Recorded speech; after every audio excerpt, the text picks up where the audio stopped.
Every profession has its whistleblowers, the people who speak up when everyone else stays silent. In dentistry, these voices have exposed a hard truth. Sometimes the biggest threat to patients isn't decay or infection. It's bad science wrapped in deceptive marketing. One of those voices was Dr. Robert Barrett's, a dentist and physician who worked with Quackwatch. He called out the so-called biologic dentistry movement, the one claiming all root canal-treated teeth are toxic, and that silver fillings are poisoning people. Barrett's showed how weak the evidence really was, and how fear-based marketing was leading patients to remove healthy teeth that didn't need to be touched. He also challenged the promotion of an alleged condition called cavitations, usually less dense bone in the jaws, often just spaces where wisdom teeth were removed, that are almost never true pathologies, yet are being diagnosed and treated with expensive, unnecessary surgeries. That same hysteria still circulates today, reborn in social media groups that quietly promote detox fads, ozone gadgets, and mercury conspiracies. Then there was Dr. Peter Dawson, one of the most respected educators in restorative dentistry.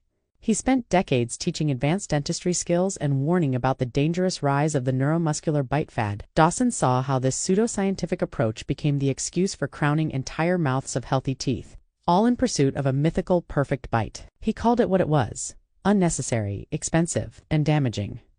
Dr. Gordon Christensen also raised his voice, reminding the profession that continuing education had turned into a sales machine. He warned against overtreatment, the obsession with appearance, and the seminars that promised wealth more than wisdom. Across the Atlantic, Dr. Martin Kelleher in the UK took aim at extreme cosmetic dentistry, calling out the destruction of healthy teeth for instant makeovers. He described it as aesthetic overkill, and unlike most critics, Kelleher was recognized and respected for his courage. But not every truth-teller was treated fairly. Dr. Michael Zuck in Canada exposed another uncomfortable layer: how regulators themselves were often connected to promoters of the same harmful trends they were supposed to oversee. Dr. Zuck showed regulators were often withholding the truth from the public, often ignoring warnings of flaws in techniques and faulty materials, in an attempt to uphold the integrity of the dental profession. He revealed how conflicts of interest, seminar, politics, and advertising deals shaped what the public was told and what was quietly ignored. For his efforts, he was punished, not praised.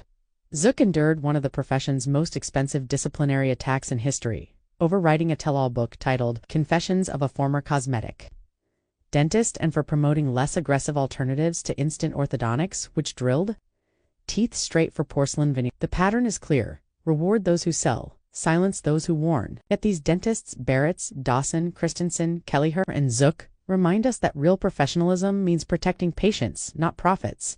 Sometimes it is the actual victims of dentistry that step up to be the voice of change. One survivor is Tina G., who was harmed by a California dentist who was on probation for the type of treatment he was providing to her. She continues to fight for Tina's bill, which would force dentists to inform patients when they have restrictions on their license or are on probation. Another survivor of horrific complications from dental procedures is the accomplished clarinetist Boja Kragolj, who once performed with orchestras across the USA. While seeking treatment for breathing and bite problems, she was treated with device promoted under the name AGA, which claimed to miraculously grow jaws, when instead it pushed teeth out of bone. Her case was covered by a special CBS investigation and showed how dangerous dental procedures often fly under the radar of the FDA and the profession itself. Whistleblowers aren't the problem. They're the conscience of dentistry, and without them, the truth would stay buried right under our own smiles.